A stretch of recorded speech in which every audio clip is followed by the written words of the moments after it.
Hi friends, Ketan Rawal के साथ biology में स्वागत है आपका। हम कल neural control and coordination chapter 21 की शुरुआत कर चुके थे। न्यूरल कंट्रोल एंड कोऑर्डिनेशन, और वहाँ तक वहाँ में आपने जाना था कि कंट्रोल एंड कोऑर्डिनेशन का क्या मतलब है और दूसरा जनरल मतलब क्या है, एंड इस चैप्टर में कंट्रोल एंड कोऑर्डिनेशन को किस तरह से ये लोग देखते हैं या किस तरह से हमको कंट्रोल एंड कोऑर्डिनेशन समझाना चाहते हैं। ओके, तो ये हमने ट्राई किया था जानने का कि क्या इसका मतलब है।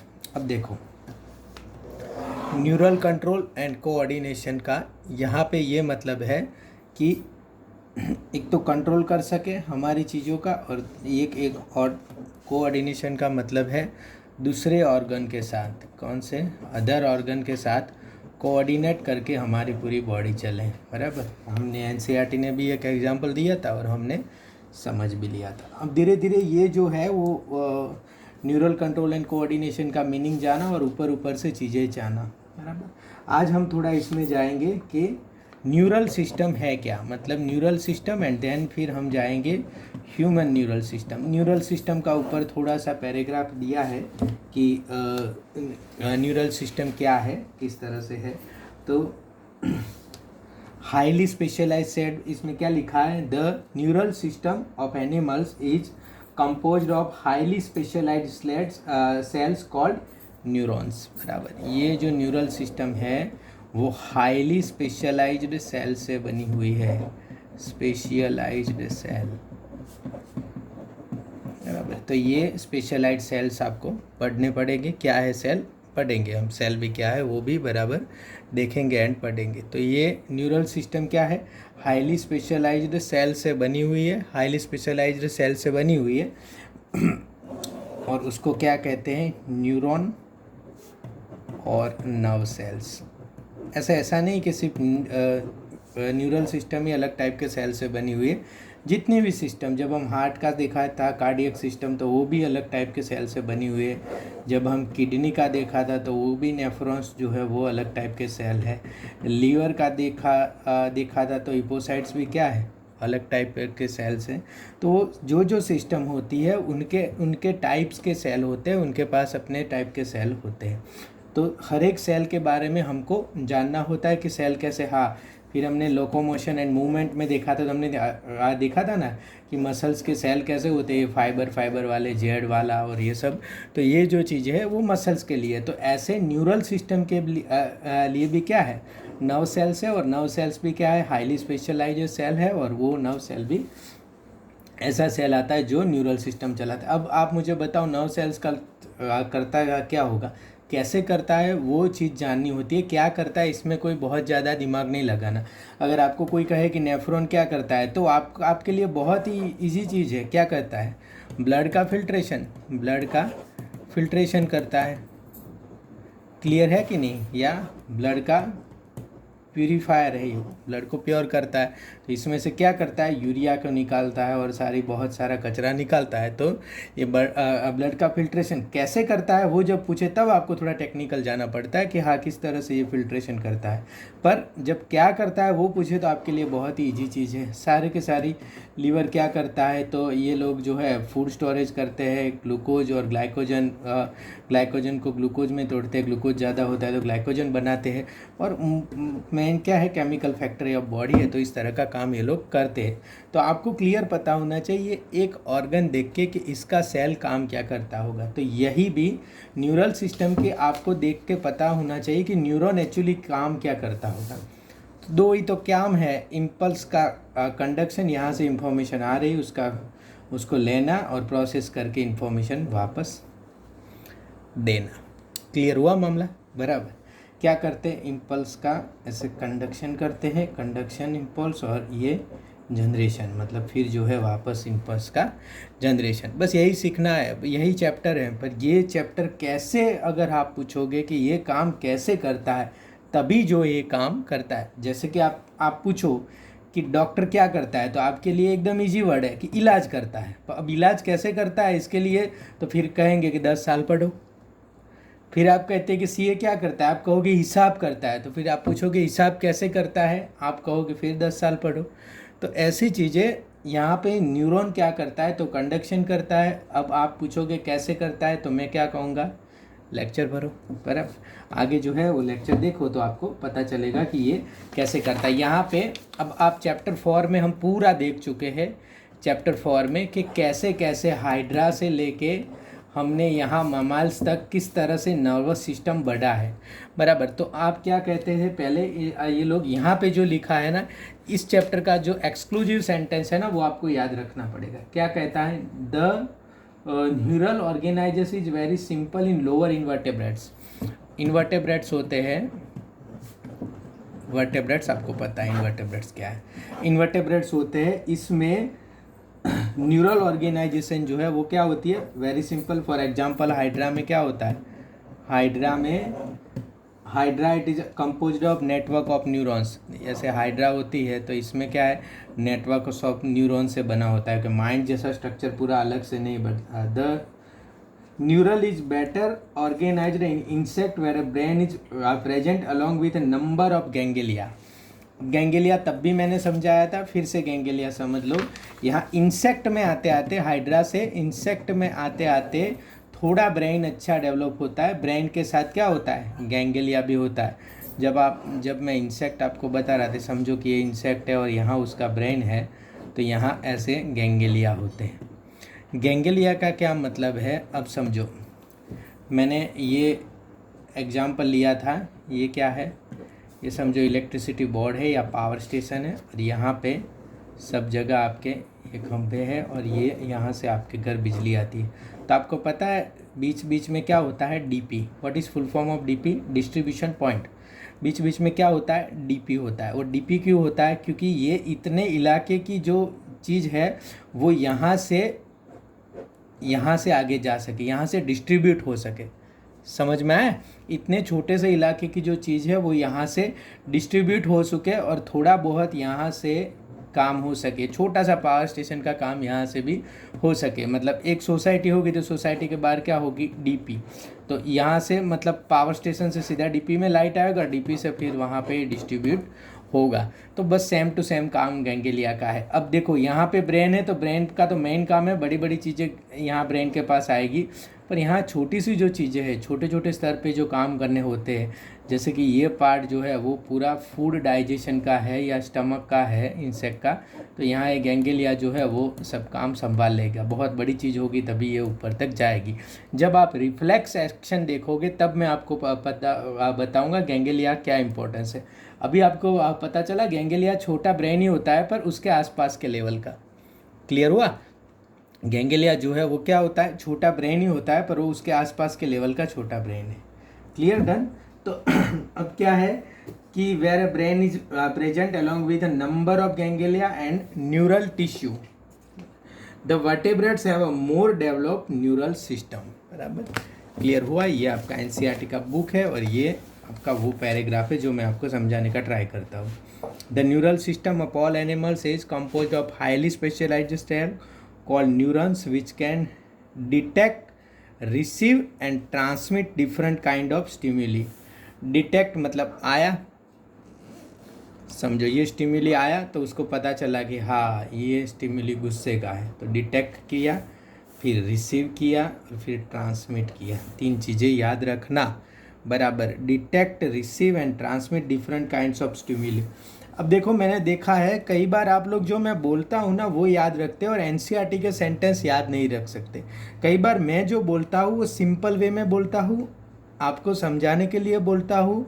ये मतलब एकदम टेक्निकल नहीं है। जब मैं बोलता हूँ तो इसका मतलब ये नहीं कि जो मैं बोलता हूँ वो एकदम टेक्निकल है। तो आपको मेरे बोलने से या मैं जो बोलूँ उसको समझ के फिर एनसीईआरटी पढ़ना होता है, कि जिससे आपको क्लियर कट एक एक चीज़ आपके दिमाग के अंदर चली जाए कि यस, डन। ऐसे the neural system of all animals is composed of highly specialised cell called neurons which can detect, receive and transmit different kinds of stimuli. Detect मतलब पहचानना, फिर अंदर आने देना, रिसीव एंड फिर ट्रांसमिट मतलब जिस तरह का वो है उसको काम करके आगे। The neural organisation is very simple in lower invertebrates, done. For example in hydra it is compose of network of neurons, neurons के नेटवर्क से बनता है। The neural system is better organised in insect where a brain is present along with a number of ganglia and neural tissue. The vertebrates have a more developed neural system. Clear हुआ आपका? बराबर। Vertebrate में मोर develop neural system होगी। अगर ये जो छोटी सी बात है वो उसका आपको ज़्यादा जानना हो हाइड्रा से लेके पूरा वर्टेब्रेट तक, तो हमारे लेक्चर है ही। बराबर, हमने अच्छे से लेक्चर बनाए हैं, हमने अच्छे से लेक्चर पढ़ाए हैं, और जो हमारा नोट्स है, सॉरी लेक्चर नहीं, हमारी नोट्स है, इसमें आपको सारे मिल जाएंगे किस तरह से डेवलपमेंट में हुआ। पर ये जो चीज़ें हैं इतने से पार्ट में से आएगा तो चैप्टर 21 में से होगा, एंड देन आगे से अगर आ गया तो वो चैप्टर 4 में से होगा। बराबर। तो ये थी न्यूरल सिस्टम की जनरल बातें। ये क्या थी? न्यूरल सिस्टम की जनरल बातें थी कि ये जो है न्यूरल सिस्टम किस तरह का है एंड क्या हमें इसको। अब जो है हम न्यूरल सिस्टम की, अब हम जाएंगे सीधा ह्यूमन न्यूरल सिस्टम पे। किस पे जाएंगे अब हम? ह्यूमन न्यूरल सिस्टम पे, कि इंसान में न्यूरल सिस्टम कैसे होती है और किस तरह से होती है। एक बार चीज़ें मेन ढंग से आप समझ लो ना, तो आप एमसीक्यू तो फटाफट कर दोगे और बुक रीडिंग भी आप कर दोगे। देखो, मेरा मोटिव ये है कि आप बड़ी बुक रीड कर पाओ चीज़ें देख के। ऐसा नहीं कि यहाँ पढ़ के बस आपके सब सॉल्व हो जाएगी। यहाँ पढ़ के आप बड़ी चीज़ें रीड कर पाओगे। यहाँ पढ़ के आपको पता चल जाएगा कि यस अब बुक कैसे पढ़नी है। समझ में आया? देखो, अब हमें क्या देखना है? Human neural system. हमें क्या देखना है? Human neural system. Neural system और ह्यूमन न्यूरल सिस्टम, ये देखो, ये ह्यूमन का दिमाग है। बराबर। और पेंटिंग में मैं आपको जो ड्रॉ करूँ वो ह्यूमन समझ जाना, और जैसे करूँ वैसे बस आपको समझ लेना है। हाँ, जो रॉयल के स्टूडेंट है उनको पता है मेरे पेंटिंग के बारे में, बाकी लोगों को जान लेना है कि ये ऐसे ही है। ये समझो, ये हुआ ब्रेन, समझ में आया? ये ब्रेन हुआ और ये हुआ स्पाइनल कोड। तो ये सीएनएस हो गया, और अब यहाँ से सारी जगह कनेक्शंस जाएंगे। तो ये क्या हो गया? पीएनएस, पेरिफेरल नर्वस सिस्टम हो गया, और ये हो गया सेंट्रल नर्वस सिस्टम। ये दोनों चीज़ें जो है वो आपको दिमाग में बिठा के रखनी है। जब सीएनएस के बारे में पढ़ रहे हो तो brain and spinal cord, and जब यहाँ पे पढ़ रहे हो तो ये है पीएनएस, पेरिफेरल नर्वस सिस्टम। और ये बहुत फैला हुआ है।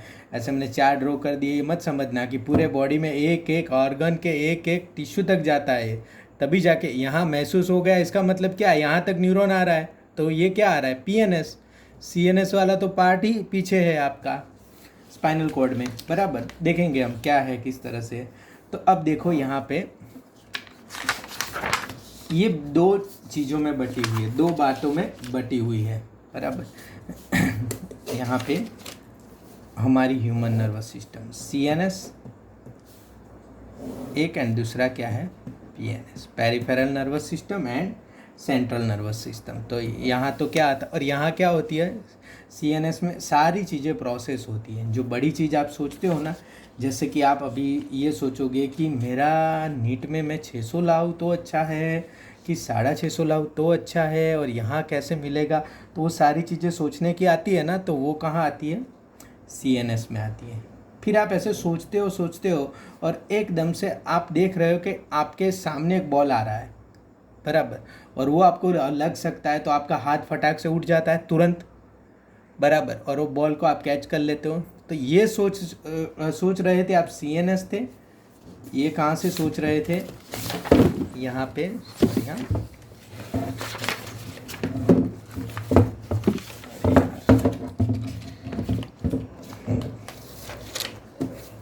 हाँ अब ठीक है, एक मिनट। हाँ, अब ये सोच रहे थे यहाँ से सीएनएस से कि क्या करूँ नीट में, किस तरह से काम करूँ और कैसे ये चैप्टर 21 करूँ।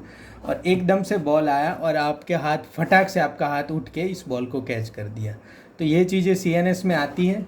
नो, ये चीज़ें सीएनएस में नहीं आती। यहाँ पे जो लोकल गैंग्लिया था इसने ही अपना डिसीजन ले लिया। सीएनएस पे थोड़ी प्रोसेस करने आती है, और प्रोसेस करने आती है तो क्या है, फिर जो है वो इंसान डिसीजन नहीं ले पाता क्विक। समझने की बात ही, आगे समझे कि कैसे होता है। रिफ्लेक्स एक्शन में पूरा अच्छे से आ ही रहा है। बराबर, तो ये सीएनएस है, ये है पीएनएस। अब CNS में ब्रेन एंड स्पाइनल कोड आता है, ब्रेन एंड स्पाइनल कोड। अब यहाँ PNS में सारा मामला है, क्योंकि PNS से CNS में चीज़ें आएगी। तो PNS दो चीज़ों में बटा हुआ है। CNS का फुल फॉर्म तो आपको पता है, central nervous system, peripheral nervous system. यहाँ PNS दो चीज़ों में बटा है, SNS somatic nervous system, somatic nervous system, and दूसरा जो है ANS ऑटोनॉमिक नर्वस सिस्टम। अब PNS को दो चीज़ों में क्यों बांटा, क्या ज़रूरत थी, PNS कैसे दो चीज़ों में बंट गया? देखो फिर से यहाँ पे देखो कि यहाँ पे जो PNS या हर जगह चीज़ें जा रही है। तो इसमें ये जो हाथ जो आपने ऊपर किया है, इसमें आपकी इच्छा थी ना, आपने बोला फटाफट ऊपर कर दिया आपने, और आपको ये है कि नहीं आज तो मुझे देखना है कि बॉल कितना लग रहा है, तो याद थोड़ी ऊपर होता, नहीं होता। तो बराबर, तो एक चीज़ें ये है कि आप सोचते हो और आपकी इच्छा से होती है। आपका पूरा स्केलेटल क्या है, आपका पूरा स्केलेटल कैसे चलता है, आपकी इच्छा से। इसको क्या कहोगे, वॉल्यूंटरी। क्या है, वॉल्यूंटरी। आपके पूरा स्केलेटल आपकी इच्छा से चलता है, तो वो वॉल्यूंटरी है। एंड दूसरे आपके जो अंदर ऑर्गन है, हार्ट, आप ऐसा सोचते हो कि यार अभी तो नहीं हार्ट बीट करवाने, थोड़ी देर तक बहुत हो गया, कितना बेचारा दबकता है, थोड़ा ठीक करूँ, तो ये आपसे नहीं हो पाएगा। दूसरा, अगर आप कहो कि बहुत हो गया फिल्टर किडनी का, अब नहीं करना है, अभी थोड़ी देर, बहुत ज़्यादा बेचारे ने कर लिया, तो ये आपसे नहीं हो पाएगा। आप ये सोचते हो कि लंग से अब जो है थोड़ा अलवेली को हम थोड़ा आराम दें, तो ये आपसे नहीं हो सकता। ये अपने आप चलते हैं, ये अपने आप चलते हैं, अपने आप BP बढ़ता है, अपने आप BP घटता है, जैसे उनको ठीक लगता है चीज़ें करते रहते हैं। उनको यूरिन ज़्यादा बनाना है, कम बनाना है, पानी ज़्यादा पीते हो, यूरिन ज़्यादा आता है, वो अपने से डिसीजन लेते हैं। तो ये जो है वो आपसे पूछते नहीं, अपने से डिसीजन ले लेते हैं। तो ये थोड़े तो अलग हुए कि नहीं, भले PNS है। तो SNS में क्या आता है, वॉल्यूंटरी, मतलब क्या मामला आएगा, पूरा स्केलेटल मसल वाला मामला, स्केलेटल मसल वाला जो हम पढ़ चुके। जब हम स्केलेटल मसल पढ़े थे तो मैंने आपको बताया था, जब स्केलेटल मसल पढ़े थे ना, कि यहाँ से न्यूरॉन टच होता है, तो मैंने कहा चैप्टर 21 में यहाँ पे छोड़ा है और चैप्टर 20 में यहाँ से शुरू है। या फिर आप अगर यहाँ से पढ़ते आओ हड्डियों का, तो चैप्टर 20 में आप जहाँ पे छोड़ोगे, आपने देखा था ना कि यहाँ न्यूरोमस्कुलर जंक्शन आता है और फिर जो है आगे बढ़ता है। तो चैप्टर 20 में आपने जहाँ से छोड़ा है, वहाँ से यहाँ चैप्टर 21 में शुरू होगा।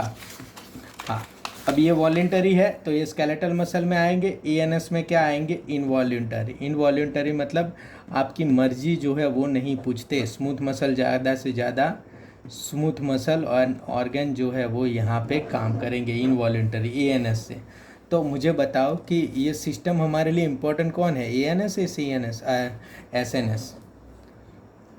दोनों इम्पोर्टेंट है। सोमैटिक नर्वस सिस्टम भी इम्पोर्टेंट है और ऑटोनॉमिक नर्वस सिस्टम भी इम्पोर्टेंट है, पर इसमें हम थोड़ा बहुत कुछ कर सकते हैं, इसमें नहीं कर सकते। अब मुझे बताओ दवाइयाँ सारी किस सिस्टम पे काम करती है?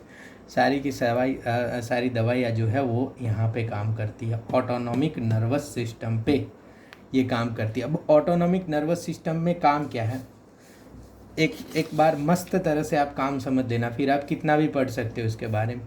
ये समझो इंटेस्टाइन है, समझ में आया? तो ऑटोनॉमिक नर्वस सिस्टम इस इंटेस्टाइन का क्या कर सकती है, मतलब क्या काम करेगा? उनके पास दो ही काम है, एक है कॉन्ट्रैक्शन और एक दूसरा क्या है, रिलैक्सेशन।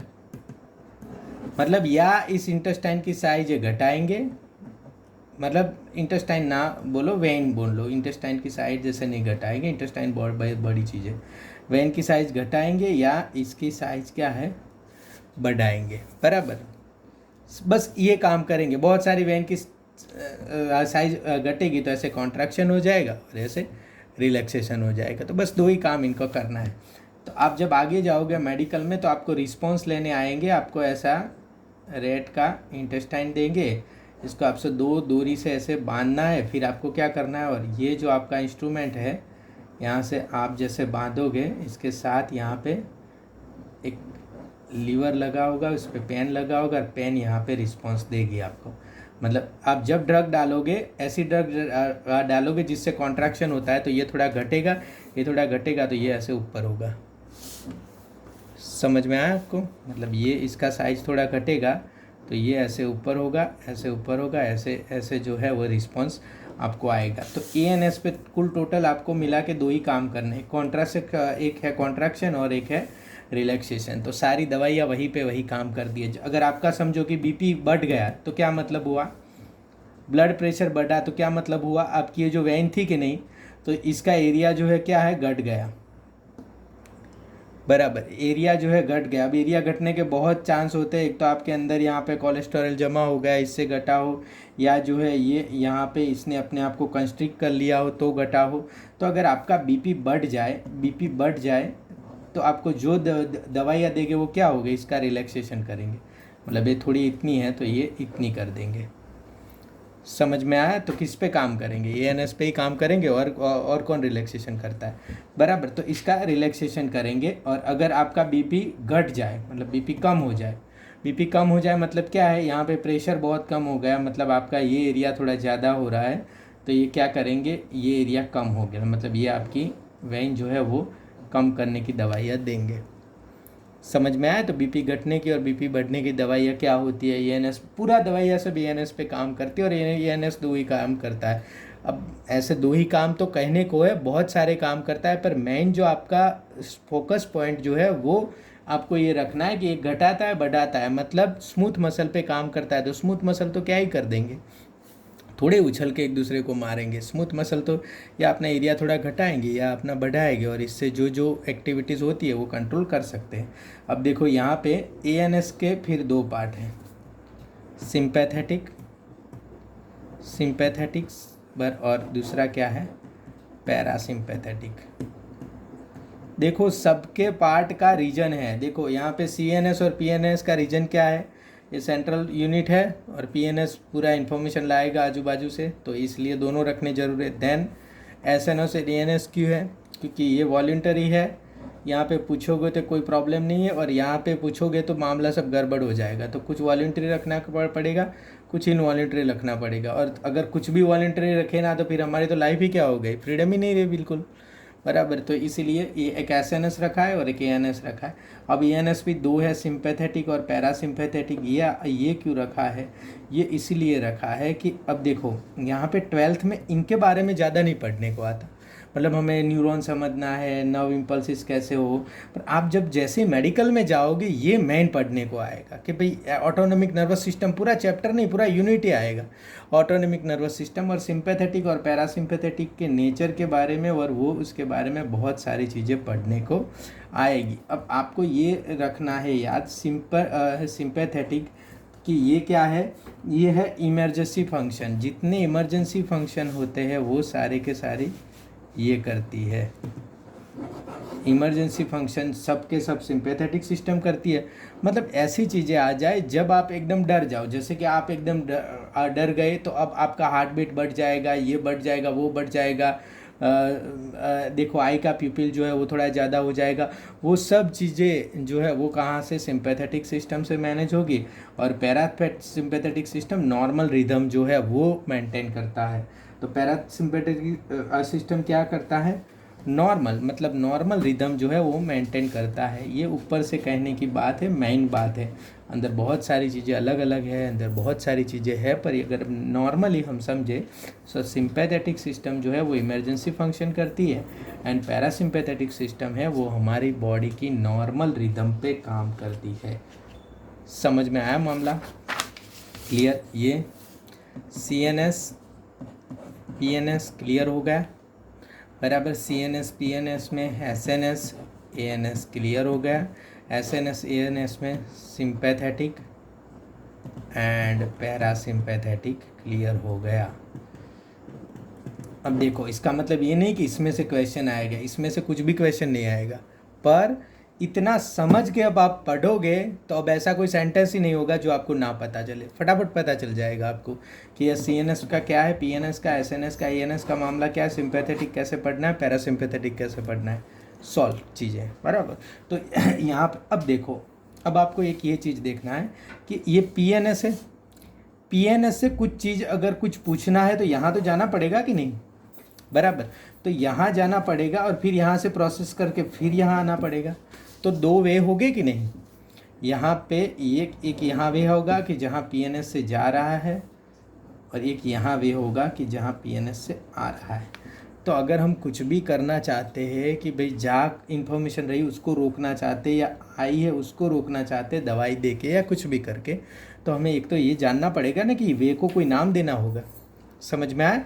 तो यहाँ अगर समझो कि ऑर्गन या टिश्यू, कहीं से भी ऑर्गन या टिश्यू से सीएनएस तक जाने वाली जो वे है, बराबर, या जो नर्व फाइबर लेके जाता है, इसको क्या कहेंगे? अफेरेंट।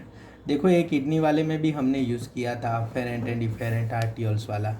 समझ, ये जब अंदर आती है तो अफेरेंट, बाहर इफेरेंट, ऐसे एग्जिट।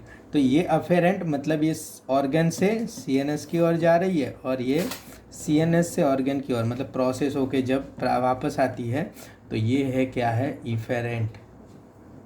Efferent nerve fibre. क्या है? Efferent nerve fibre.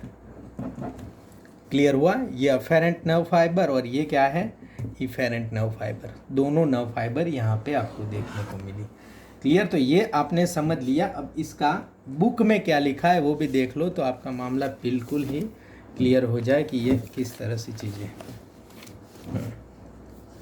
The human neural system is divided into two parts, the central neural system and the peripheral neural system. Done. The CNS include the brain and spinal cord. Done. And is the site of information processing and control. The PNS comprises of all the nerves of body associated with the CNS, brain and spinal cord. The nerve fibers of PNS are of two types. The PNS comprise all nerves of the body associated with, मतलब CNS के साथ जितनी nerve associated होती है वो जो बनाता है वो PNS है। बराबर, CNS का मतलब भी दिया। The nerve fibres of the PNS are of two types, एक अफेरेंट फाइबर्स एंड दूसरा efferent fibres. Afferent nerve fibres transmit impulses from tissue organ to the CNS, and the efferent fiber transmits regulatory impulses from the CNS to the concerned peripheral tissue organs. The PNS is divided into two divisions called somatic neural system and autonomic neural system.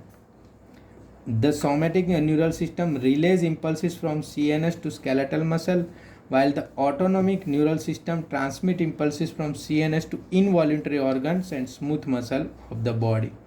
The autonomic neural system is further classified into sympathetic neural system and parasympathetic neural system. देखो इसमें ये कुछ भी नहीं लिखा कि sympathetic कैसी होती है, पैरासिम्पैथेटिक कैसी होती है। तो आपको याद रखना इमरजेंसी या एक्साइटरी होती है और ये नॉर्मल रिदम को मेंटेन करने के लिए होती है। बराबर, तो ये पैराग्राफ क्लियर हो गया। ये पैराग्राफ पे इफेरेंट अफेरेंट पे पता नहीं पूछे तो, पर मुझे तो नहीं लगता इसमें से कुछ पूछेंगे। पर ये बहुत इंपॉर्टेंट, ये है पूरा चैप्टर का ड्राइविंग फोर्स है ये।